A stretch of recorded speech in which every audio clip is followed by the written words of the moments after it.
Welcome to Family History Mysteries, a podcast that tells the stories uncovered through family history research, the unexpected stories of everyday people. I am an avid family historian who has been compiling my family tree for over 15 years, with nearly 20,000 people recorded in my trees. And please put a review on my podcast. That will certainly help in getting the word out there and creating more listenership. Episode 219, The Count, Part 2. Arthur Weiler was released from Pentridge on the 29th of August 1896. In Sydney, he was jailed on the 30th of September 1896 on 3 charges, and he was given 2 years hard labour on each charge, 6 years in total. And in the New South Wales Police Gazette, it says Charles George Bonnet, alias Arthur Weiler, alias Alexander Weiler, alias Count de Valesco, was charged with obtaining jewellery fraudulently valued at £18 from J. Kessel, the property of T.M. Alcock of Hunter Street, by means of a valueless cheque. He's been arrested and further charged with obtaining from Horden and Sons goods valued at £13, 9 shillings and 8 pence, and the sum of 10 shillings and 4 pence. He was further charged with obtaining from Lasser & Co. goods valued at £14, 5 shillings, and obtaining from Amos Corbett, a jeweller at Waverley, jewellery to the value of £10 and 13 shillings. Then on the 31st of May 1901 in the Adelaide Express and Telegraph, a noted criminal. Count Valesco, alias Alfred Cass, Alexander Wiley, Arthur Otto, Charles J. Bennett, Arthur Weiler, Arthur Athery, and Richard Beecher, who was arrested in Melbourne on Wednesday evening and is well known to the police of several Australian states. In South Australia, the detectives still remember him. Richard Beecher, as he styled himself during his sojourn here, was a distinguished-looking man, the possessor of a fine figure and an attractive and gentlemanly manner, and few who met him had the faintest idea, until his exposure took place, that he was the famous, or rather infamous, Count Valesco, who had earned himself the reputation of being one of the most accomplished, if not most accomplished, swindler in Australia. The Count was born in Switzerland in 1859 and lived outside the pale of the law till he had grown up. He first visited Australia in the early 80s, and since then he has become a source of continual trouble to the Australian police. In 1882, he was sent to jail for 2 months in Victoria on a charge of false pretences. 3 times during that year he was sentenced to terms of imprisonment. From 1883 until 1889 he was many times sent down, and at last, seeing that the Victorian police were getting too well acquainted with him, he visited Broken Hill, where he soon got into trouble. When the 2 years for which the period he was imprisoned had expired, he again sought a change and came to Adelaide. He gave the police a great deal of trouble here, and for some time managed to remain at large. But within a year of his arrival, he was convicted on 5 charges of false pretences. He was sentenced to 3 years' imprisonment on each charge, the sentences made concurrent. On his release, he returned to Melbourne. The next 10 months were passed in custody in the Victorian capital, and the Count then gave Sydney a trial. A Sydney judge, however, considered a charge of false pretences preferred against him in 1896 had been proven, and the visitor passed 6 years in jail in New South Wales. The South Australian detectives, who had him under surveillance during his visit to Adelaide, and the detectives of other states, pay him the compliment of calling him one of the most accomplished forgers in Australia. And on the 9th of June 1901, a Count sent to jail. Count de Valesco, alias Arthur Morris, was charged at the City Court in Melbourne with obtaining from Amelia Jeffreys, ladies' clothier of Collins Street, goods to the value of £9 by means of false pretences. He pled guilty. The prosecutrix stated that the accused purchased a Macintosh and other articles from her and showed her a chequebook from the commercial bank, the block of which showed a credit balance of £200. The accused said to the magistrate in reply to the question, "If I tell you my real name, you would not believe me. I come from a good family and visited Australia first as a commissioner for Japan." He was sent to jail for 2 years with hard labour. Numerous other charges were withdrawn. The Count has so far been convicted on 18 charges of false pretences, including 7 in New South Wales and 3 in South Australia. He was charged actually as being a rogue and a vagabond at that time, and he was released from Pentridge on the 29th of December 1902. In the Adelaide Evening Journal on the 30th of December 1902, a bogus count. In Melbourne, 18 months ago, the story of the exploits of Arthur Morris, alias C.C. Benjamin, better known as Count de Valesco, caused some excitement amongst the business community in Melbourne. The Count's career came to an abrupt conclusion in early June last year when Detective O'Donnell caught him in the act of endeavouring to impose on a Toorak widow with a bogus offer for a valuable sealskin jacket. Morris was arrested and sentenced to 2 years' imprisonment. While he was awaiting trial, it was learned that he was supposed to be identical with a man who obtained £800 worth of jewellery from several Sydney firms by means of valueless cheques. A warrant for his arrest on a charge of having obtained jewellery valued at £31 and 10 shillings from Hardy Brothers of Sydney by this means was sent to Melbourne, and today, when he walked out of the main gates of Pentridge, Detective O'Donnell was waiting to rearrest him.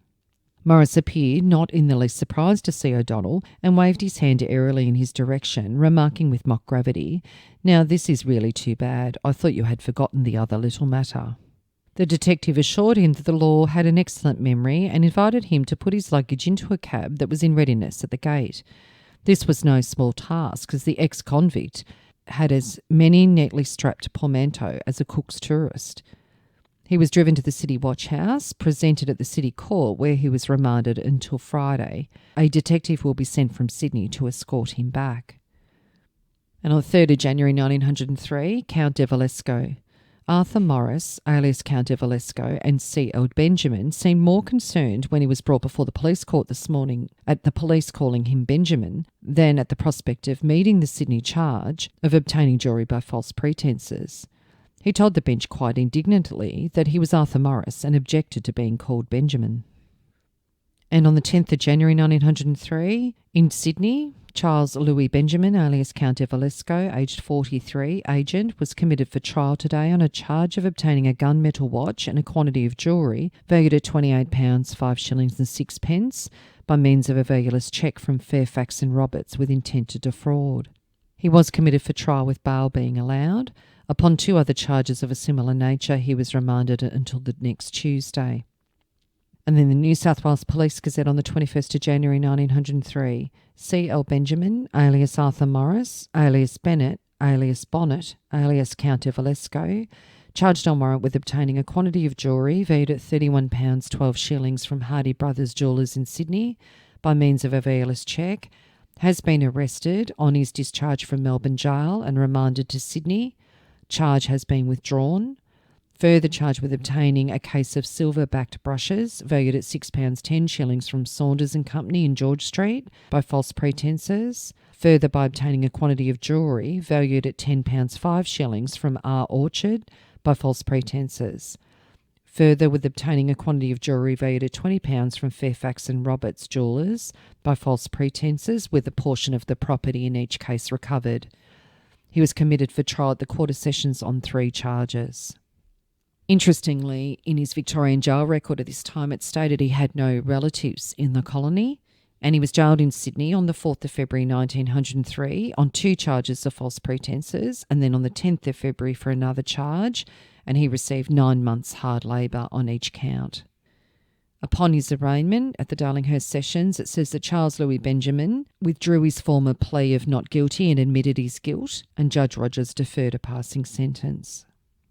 On the 7th of January 1904, in the Border Morning Mail and Riverina Times in Albury, Henry Beecher, alias Count de Valesco, was charged at the Water Police Court today with having obtained certain goods from Farmer and Company jewellers by means of a valueless cheque. The arresting constable stated that the accused had admitted that he knew the cheque was valueless, but after uttering it, he requested that it be held over. And on the 8th of April 1904 in the Sydney Australian Star, William Frederick Mosley, alias Henry A. Beecher, alias Benjamin Weiler, 44, an agent, was at the Water Court yesterday charged with obtaining goods to the value of £6, 5 shillings and 9 pence from Frederick Charles Millen, manager for Pepys & Co., by means of false pretences, with a valueless cheque on the 26th of March with intent to defraud. He was further charged with obtaining goods and money to the value of £1 from A. Morton, chemist, of George Street, Sydney, by means of false pretences with a valueless cheque on the Bank of Australasia, with intent to defraud on the 26th of March. The accused was committed for trial at the Quarter Sessions. And at the Darlinghurst Sessions on the 26th of April 1904, it says a foreigner named William Frederick Mosley, who, under the name of Henry A. Becker, alias Count de Valesco, pled guilty 10 to 12 days ago to 3 charges of obtaining goods by false pretences, and he was sentenced to 5 years penal servitude. He was arraigned yesterday on 3 further charges of false pretences, to which he pled not guilty. The Crown prosecutor stated that as the accused was at present undergoing a sentence of penal servitude, he would ask that the charges to which a plea of not guilty had been entered be formally postponed, adding that in all probability they would not be proceeded with, and His Honour granted the application. The prisoner stated that he was to be married within a few days to the daughter of an inspector of police in Adelaide. He said, "I would ask Your Honour not to have my record read out in court, as I feel almost ashamed of it. He was released from jail about 4 months ago and at once commenced his old game." His Honour said, "I don't wish to humiliate you further than is necessary. As you admit to have a bad record, you are remanded for sentence." Then after he did his New South Wales sentence, he was jailed in Victoria on the 16th of January 1905 for false representations in writing on 3 charges. He was sentenced to 2 terms of 6 months hard labour and 12 months hard labour cumulative. And then on the 1st of August 1908 at Darlinghurst, Henry A. Becker, alias William Frederick Mosley, alias Count Valesco, alias Arthur Weiler, alias Athey, alias Bennett, obtaining property by false pretences, 3 charges, 5 years penal servitude on each charge concurrent. Once he completed that sentence, he married Priscilla Martha Kerr Wilson in October 1908 in Sydney. He left his wife in January 1914, and the reason why became quite apparent. On the 4th of January 1914 in the New South Wales Police Gazette in Newtown, a warrant's been issued by the Newtown bench for the arrest of A. Weiler, charged with obtaining the sum of £5 13 shillings and 6 from Norton Hammond Courtley, the property of Edwin Courtley, by means of false pretences at Newtown on the 27th. The offender is 54, 5 foot 6.5 inches high, with medium build, brown hair, a moustache turning grey, blue eyes, generally dressed in a dark satin suit and a grey felt hat, a native of Switzerland, a Jew. Identical with discharged prisoner Henry A. Becker, alias Charles Louis Benjamin, alias Count de Valesco, alias Alexander Wiley. And in the Brisbane Daily Standard on the 6th of February 1914, alleged false pretences. Arthur Alexander Weiler, on remand, appeared in the Central Police Court this morning, charged with obtaining by false pretences the sum of £10 from Eugene Berger with intent to defraud. The defendant was committed for trial at the criminal sittings in the Supreme Court on the 10th of February. And in the Brisbane Daily Standard on the 16th of February 1914, gamblers lapse, read the classics, breaks down in dock. The story of an inveterate gambler's downfall was stated in the criminal sittings at the Supreme Court this morning. Arthur Alexander Weiler was presented on a charge of having at Brisbane on the 17th of January falsely pretended to Eugene Berger and thus obtained £12 with intent to defraud. He pled guilty. Mr Kingsbury, the Crown prosecutor, indicated that the accused had convictions against him ranging back as far as 18 to 20 years. He has been sentenced over 25 times, the last being in Sydney in March 1904. Nearly all of his convictions have been for false pretences, besides conspiracy. He has 15 different aliases. The accused said that it was 10 years since he was last sentenced. He was an inveterate gambler and followed horse racing, and when he last came out of jail, he was determined to turn over a new leaf and get a good business together. Even the police could vouch for that. In reply, Detective Donnelly said he'd known the accused for 2.5 years, during which time he was doing hard work in Brisbane. After that time, he went to Sydney and secured occasional jobs there, fitting up electric lights in suburban houses. As far as the detective was able to learn, the accused had tried to live straight for 2.5 years, and he spent the money at the races. The accused began a statement of his history and explained that some years ago he had become studious and earnestly read the classics. He then went to America, and on his return to Australia, he committed his first lapse. I've tried to turn over a new leaf. Weiler also said that he went to the races. It's been a curse all my life. I intended for the diplomatic service, but I gambled. I went to New Zealand and came here, but it pulled me down. He then broke down sobbing in the dock. The judge gave the shortest sentence possible in the circumstances, 6 months imprisonment. Then on the 23rd of July 1914, in the Brisbane Courier, In the Central Police Court yesterday, Arthur A. Weiler appeared on a charge that on the 27th of December 1913 at Newtown in Sydney, he obtained money by false pretences. Constable Dennis of the New South Wales Police asked for a remand to Newtown, and this was granted. On the 12th of August 1914 in the Sydney Daily Telegraph, at the Glebe Court, Arthur Alexander Weiler, 55, was charged with falsely pretending to Linda Upton on the 23rd of December 1913 that a certain valueless cheque was a genuine and available order, by which means he obtained the sum of £7, 13 shillings and 6 pence, the property of Grace Brothers Glebe, with intent to defraud. Weiler pled guilty and was committed for trial. He received 2 years hard labour, concurrent, and he was released on the 15th of April 1916. On the 7th of June 1916 in Sydney, a warrant's been issued by the Central Police Bench for the arrest of Charles F. Walter, charged with obtaining goods valued at £38 from William Wood, the property of R.B. Orchard Limited at Sydney, on the 26th of May 1916, by means of false pretences with a valueless cheque. He's 50 years of age, 5'7", medium build, dark complexion, brown hair with a prominent nose, brown drooping moustache turning grey, dressed in a grey tweed overcoat, a dark soft felt hat, a Jew, supposedly identical with discharged prisoner Arthur Alexander Weiler, alias Henry A. Becker. And on the 12th of June 1916 in the Sydney Sun, I intend to plead guilty and I ask that my trial be fixed for the present quarter session, says Charles Frank Walters, or Weiler, at the Central Police Court this morning, committed for trial on a charge of false pretences in the respect of a cheque of £15 that was given to Beard and Watson Limited with intent to defraud. It was stated the defendant obtained some brass goods valued at £9 from the firm and paid for them with a valueless cheque. He was further charged with obtaining goods and money, total value of £113, 6 shillings and 2 pence, recovered from the firm Hardy Brothers Limited, Beard Watson Limited, Senior Limited, Pedro Rubber Company Limited, Derno Limited, Edward Arnold and Company and AF Power trading as G.H. Smith and Sons. 7 charges. He was committed for trial on all charges at the quarter sessions. 10 other similar charges involving goods and money, valued at £104, mostly recovered, were withdrawn. On the 8th of July 1916, a wealthy Swiss, Charles Frank Walters, who said he was a Swiss of wealthy parentage, pled guilty to false pretences in Sydney and made a bold appeal for mercy. Walters pled guilty to 7 charges. There were 23 prior convictions against him.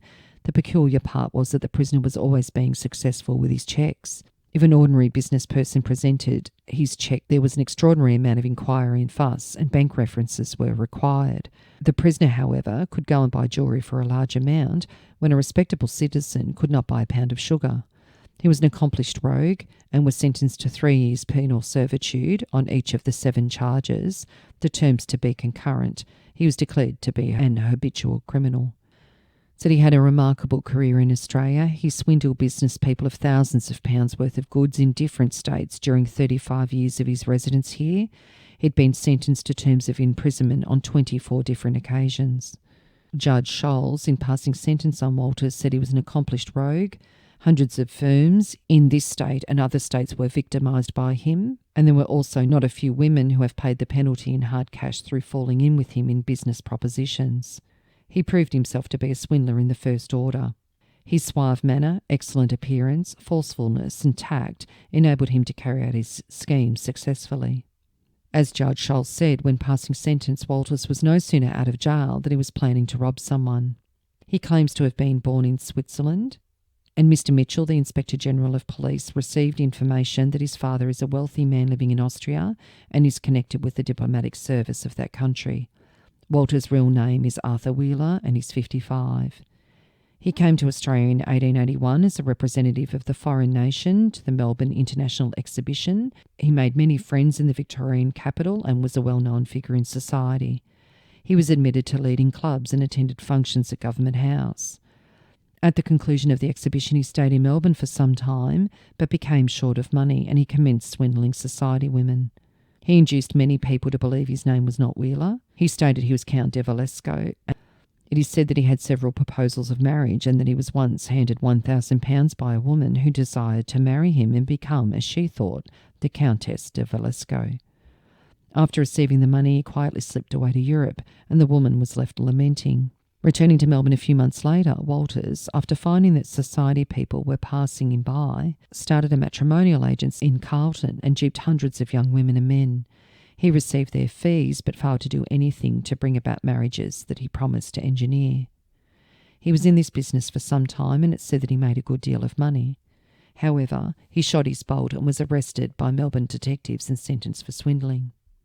After serving a short period in jail, he tricked a well-known banking institution out of £500. He told the manager that he had an account for the amount of £600 and £700 in a Sydney branch of the institution, and he wished to transfer the amount to the Melbourne office. He handed the official a cheque made out for the amount supposed to be in Sydney, and he received a receipt for it. Some mistake occurred in the handling of the cheque, and he drew £500 out the next day. He left for Sydney and told a banker here that he desired to transfer his Melbourne account to Sydney and handed in a valueless cheque. A receipt was given to him, and on the strength of the official recognition, he bought hundreds of pounds worth of diamonds from local firms and paid for them with valueless paper. He got away to Brisbane but was arrested and sentenced. For a number of years he was hardly out of jail. He would swindle someone, get sentenced, serve his term, and get busy as soon as he came out of prison. He organised a matrimonial agency in Flinders Street near Oxford Street many years ago and advertised extensively. He tricked hundreds of people in the same way as he did in connection with his matrimonial venture in Melbourne and got away with it in large sums. Subsequently, he visited Brisbane and passed off dozens of valueless cheques. He was arrested and sentenced, and after leaving prison moved to Adelaide, where he played up in his usual way and was sent to jail for false pretences. He was in trouble many times later in Sydney and Melbourne, and when he was arrested on the 2nd of June, he was just out after serving 3 years for robbing local jewellers. And in the Brisbane Truth on the 16th of July 1916. A redoubtable rogue, smart specialist in scoundrelism. Charles Frank Walters, clever cheque manipulator and all-round crook. Closing scene in a long career of a clever criminal. The career of perhaps one of the most accomplished rogues who's ever operated in this or any other city in the Commonwealth was brought to a sudden close in the Darlinghurst Quarter Sessions on Thursday, when Charles Frank Walters, a native of Sweden, was sentenced to 3 years penal servitude on no fewer than 7 charges of false pretences. So far as the police records show, Walters, who was about 58 years of age and looks about 10 years younger, started out on his crooked career as far back as 1882, over 30 years ago. Of course, he may have been quite an old hand then, but it was in that year that he first came within the pale of the law in this state, and since then his life has followed one long succession of crimes, followed by arrests and sentences. Tall and well set up, well groomed and well educated, Walters appears to have had a splendid education. He would pass for a polished gentleman anywhere, and it was probably owing to this fact, together with his superb coolness and his amazing plausibility, that he carried out his simple schemes for taking down the unwary. He tried his hand at almost every crime in the criminal calendar, and his efforts were crowned with remarkable success. By success we mean that whenever he formulated a scheme for fleecing a victim, he invariably carried it through and lined his pockets well with the mug's money. He specialised in a particular kind of crime, passing valueless cheques as genuine orders.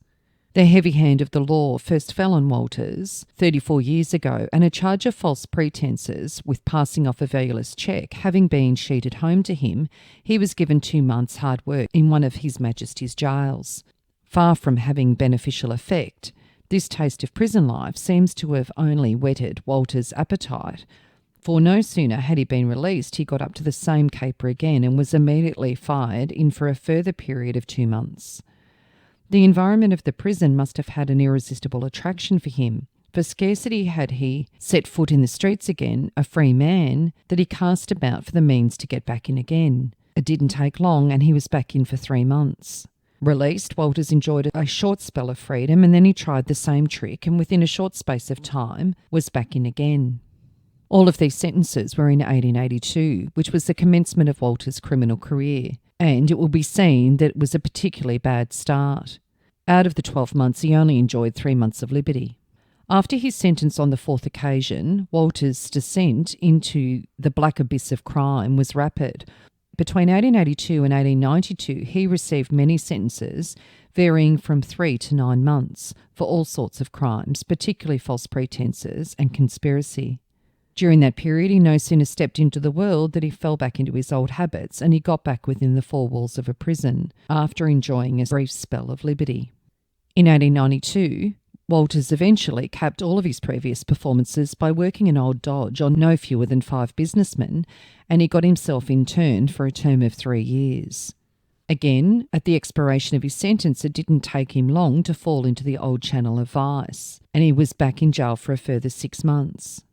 Then followed a long string of 6s for all sorts of crimes, of which he robbed people right and left and earned himself the longest stretch that he had so far, 6 years penal servitude. One would have thought that this sentence would have had a curbing effect upon Walters, although within a short time of his release he went back to his old life and received a reward in the shape of a 9-month sentence. After completing this term, Walters seems to have had a bellyful of jail.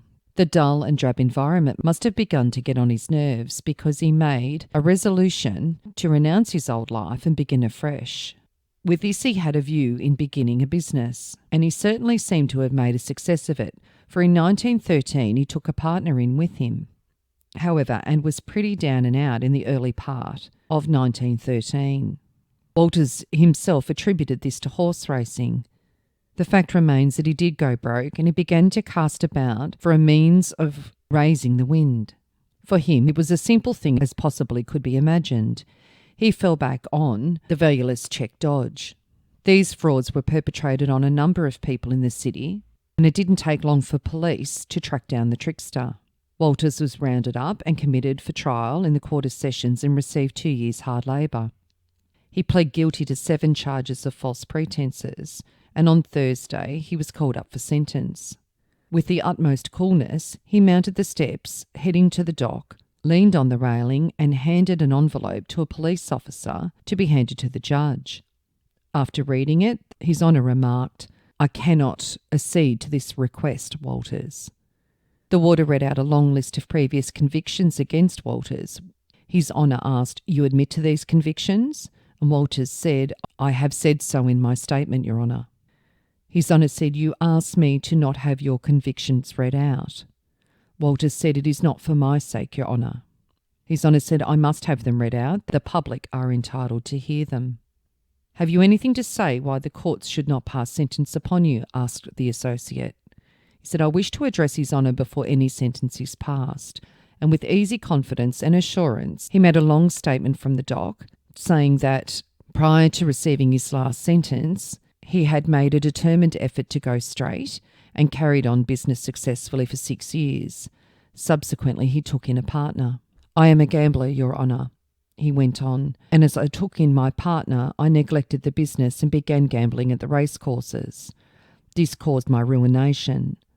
I am one of those unfortunate partners, sir, who once I get on a racecourse, I must bet heavily, and in this instance I did so and lost. I was penniless and alone in the world. I fell to temptation and paid the penalty. I have been in the habit of receiving money from home, but on account of the war it was stopped. The next thing I did was look for a position, and I went to dozens of places, and they all asked for references. I had none to show. All I had was a black and bitter past. What was I to do?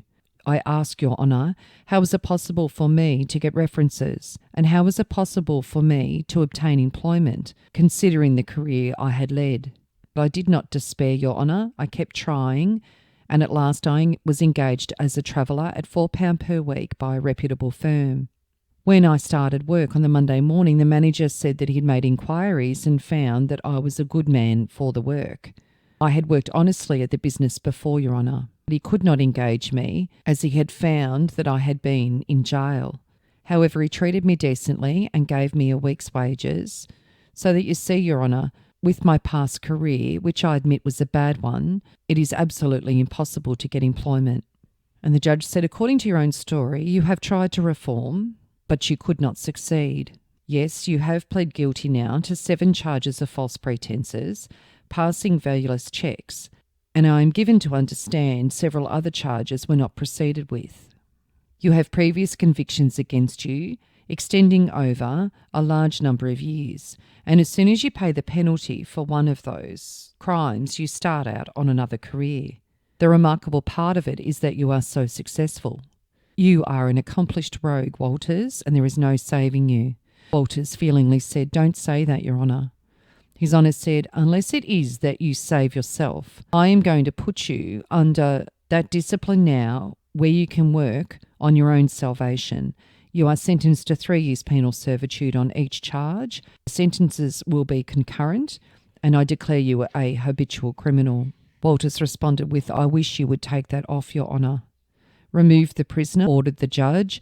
Walters turned away and slowly made his way down the steps to the passage below, there to await the carriage to take him on what all probability would be his last home. In part 3, I'll be covering what happened to Arthur Weiler and also his family. If you are interested in sharing your story on my podcast, Family History Mysteries, please go to my Facebook page and send me a message. If you would like some assistance in filling in the gaps in your family tree to see what mysteries you solve, please get in touch. And don't forget, you can have early access to episodes by subscribing, and you'll also gain access to bonus episodes.